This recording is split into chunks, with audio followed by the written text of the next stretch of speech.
Sosok Serda Hasikaunang anggota TNI AL di Sulawesi Utara meninggal kecelakaan, bakal dikirim ke Afrika. Kecelakaan maut merenggut nyawa anggota TNI Serda Hasikaunang pada Senin tanggal 20 November tahun 2023 pagi. Kecelakaan itu terjadi di Jalan Raya Bitung Manado, Kelurahan Sagerat, Kecamatan Matuari, Bitung, Sulawesi Utara, Sulut.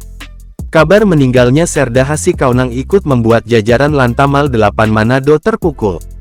Ini duka yang bagi kami Lantamal 8, khususnya bagi anggota Kowal, karena mereka begitu dekat dengan Hasi, ujar Kadispen Lantamal 8 Letkol Rudi Tandirerung. Menurutnya Serda Hasikaunang tengah dalam persiapan ke Kongo Afrika untuk bantuan pengamanan dari Perserikatan Bangsa-Bangsa PBB.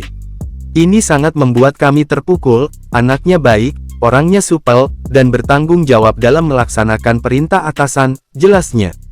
Melansir tribunmanado.com, kecelakaan maut itu bermula korban bertolak dari Manado ke Bitung menggunakan sepeda motor warna hitam Honda Beat, DB62664MW.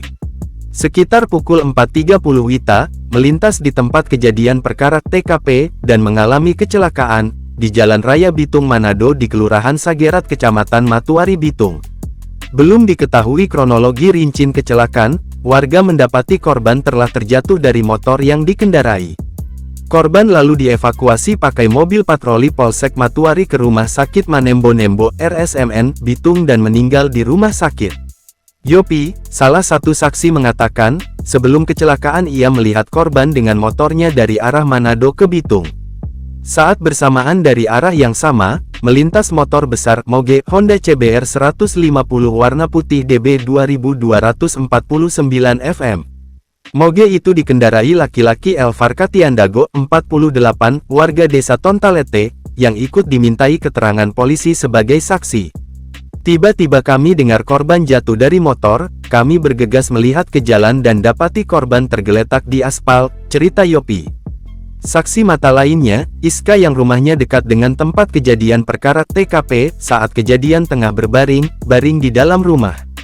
Mendengar benturan keras, ketika keluar rumah di jalan raya sudah banyak orang berkumpul, dan korban sudah tergeletak di aspal dan helmnya terpental ke gat, kata Ibu Iska.